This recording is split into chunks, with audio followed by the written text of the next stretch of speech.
Hi, I'm Melissa Caluco. This is for Communications Class 115, and my audience tonight is Gabby, Jason, Danny, Taylor.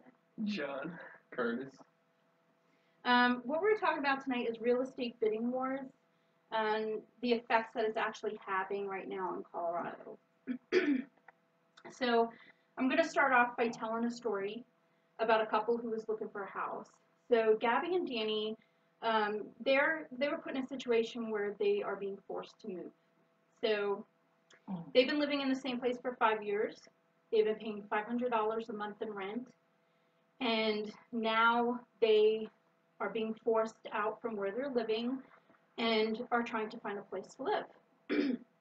They're not ready to buy a house, so they started looking at renting, and what they started to find out is that rent is a lot higher than they expected. So back a few years ago, a two-bedroom house was going anywhere from 500 the lowest to maybe about 800 the highest. And now they're going 1100 the lowest, but typically about 1300. So what they've been told is that they could actually take a look at purchasing a house and paying less in mortgage than they would in rent. Well, that's great. So they go down and they try and see about getting a loan to purchase a house, but they don't have a down payment because they weren't planning for it. So now they're in a situation where they have some programs out there that'll assist in down payment, but they're having trouble finding a house. And they're having trouble because they're being outbid. So when they find a house that's within their price range, they are approved for a home, and they go down and they find a house within their price range, and what ends up happening is somebody comes in and goes, well, I'm going to give you $10,000 more than what Gabby and Danny are offering for the house. Gabby and Danny don't have cash down. So now they are trying to find a house possibly out of state. And they're really feeling let down because they're being kind of pushed into a corner.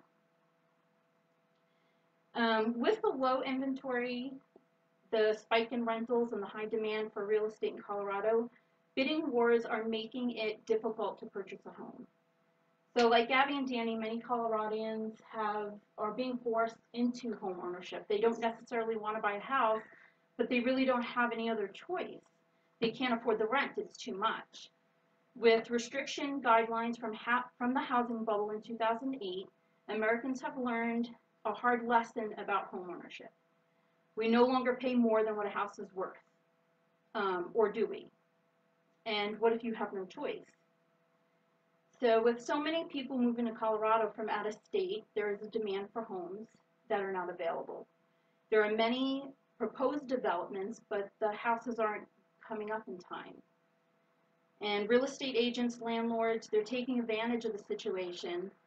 And do we blame them? They're trying to make money, and it's supply and demand. So what's the harm? More than 200,000 people moved to Colorado between 2013 and 2014.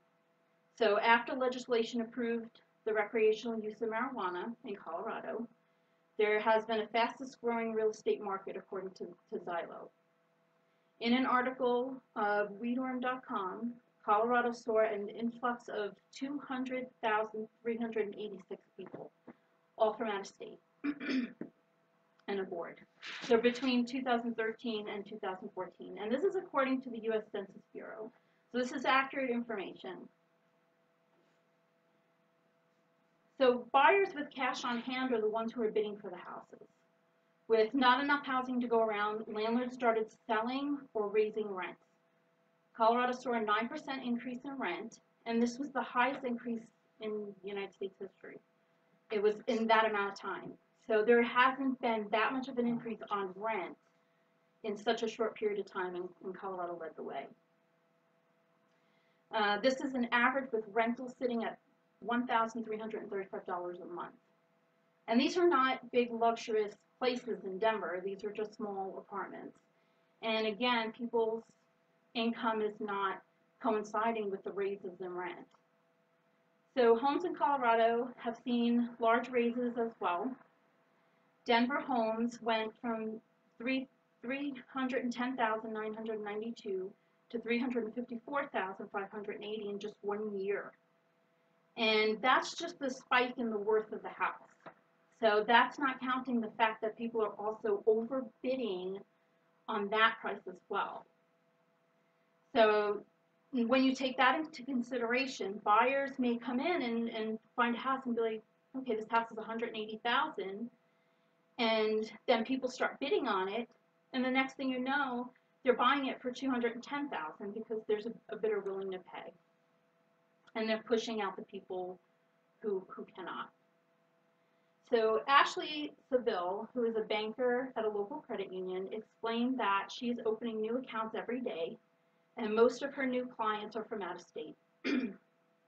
They are depositing very little amounts of money and are looking for work and housing. So if they're coming here, depositing a little bit of money and looking for work and housing, there isn't enough here to be able to sustain what they're looking for right now. They're also pushing out the people who already live here. I mean, where are they going to go? So Seville also added that the majority of the homes that they have done mortgages for sold close to $30,000 more than what the houses have appraised for. So do you have an extra $30,000 just sitting in your bank account to go and be like, well, I'll give you an extra $30,000 even though the house isn't worth that much? I certainly don't have that. So when it comes down to the bidding wars, Jack O'Connor, he is a real estate expert, and he also owns Denver 100. And he said that when you're in a bidding war with 3, 4, 7 people, which they're seeing quite regularly, so this is all the time, you may end up paying too much. And if you have to sell the house within the next 3 years, you ultimately pay too much. And he's right, because what happens if later on down the road you want to sell the house? The market might not be the same at that point, and the pricing is going to go down. Maybe there's more inventory at that time. You might not get your money back. So what happens with Gabby and Danny? Well, they are trying to find a home in West Virginia where there is family that can help them out to save up for a down payment. Gabby explained that she loves Colorado and that Danny grew up here, and we are running out of time and have no other choices. The homes that we have been being forced into are in towns with a lot of crime, needs a lot of work, and is not very, very good schools. And we are still getting outbid. So even though they're now being forced to look at houses where they wouldn't typically look at a house, or a house that doesn't really meet their needs, they're even being outbid on those homes too. So it's not fair. So what does that tell you, about the equality in our country? And she states that she feels like we are being set up to fail. So what's the good and bad to bidding on houses? Well, the good points are is that sellers are making money. Landlords are making money. It's encouraging growth. True home values will eventually catch up, hopefully, and helping existing owners to upgrade. And cash on hand will not put you upside down on a loan. And what I mean by that is back in the day when everybody talks about the housing bubble, what happened there was people were in a loan for too much. So people were upside down on their loans. In this situation, they wouldn't be because they're putting up their own cash. So they're not going to be upside down on their loans. However, something could happen there later on when they go to sell the house and they're not going to get their money back. They're still spending more money than they should be. So the bad points are that only buyers with cash on hand are winning the homes. They're widening the gap between the rich and poor and diminishing the middle class. So we're pushing one class of people here to be able to buy homes and another class of people here to where they can't rent or buy a home. They can't do anything. They're stuck. Contributing to the homeless rates. And when the dust settles, will home values go back, causing issues for future selling? If rising continues, will Colorado experience more crime and more of a need for public assistance? And are we pushing people into mortgage mortgages and homes that are not suitable or pushing them to leave our state. So what are the solutions? Well, I don't know what the exact solutions are, but there are a couple of things. Levittown. Levittown was the beginning of suburbia. So back in 1950s, when all of the GIs were coming back from World War II, there was a home shortage, and there weren't enough houses for these men and their families. A lot of their families had moved in with parents and stuff like that during the war, and now their husbands are coming back, and they need a place to live. So what happened was Bill Levitt started a housing program on Long Island. He started building affordable housing that could be rented or bought. And they were pretty much cookie cutter homes. But this is where suburbia came from. So then it started to explode, and all these neighborhoods then started to build after that. So there should be more affordable housing to coincide with the assistance programs in helping families into homes. There are down payment assistance and first-time buyer programs, and there's money. So taxes are going to these things. They're sitting there, and people can't use them because they can't come up with the cash to put as a down payment. There should be caps on rental increases during times like these. Landlords should not be able to take advantage of people with outrageous increases in rent in such a short period of time. It's not giving anybody time to plan ahead. And especially when the cost of living is rising as well, because food's going up. I think the only thing that isn't going up right now is gas prices. And people aren't getting raises again. Last, there should not be any bidding wars whatsoever. Now, in fairness to sellers, if someone's selling their house and someone offers them $5,000 below what the house is worth, they should be able to say, no, I'm not going to take that.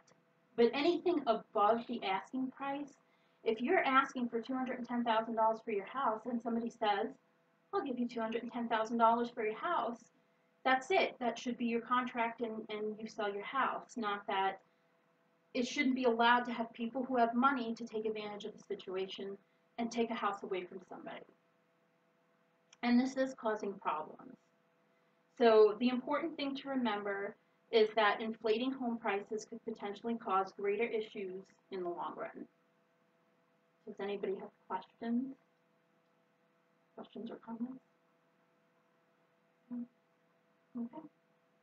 So some of the things that you can do if you want to look into any of these things further, there's some websites here that'll be on your PowerPoint, so on a copy of that. And I just suggest that you go there and just read up on it, because if you write your legislators enough, then they will be able to make changes so that this doesn't happen. Thank you.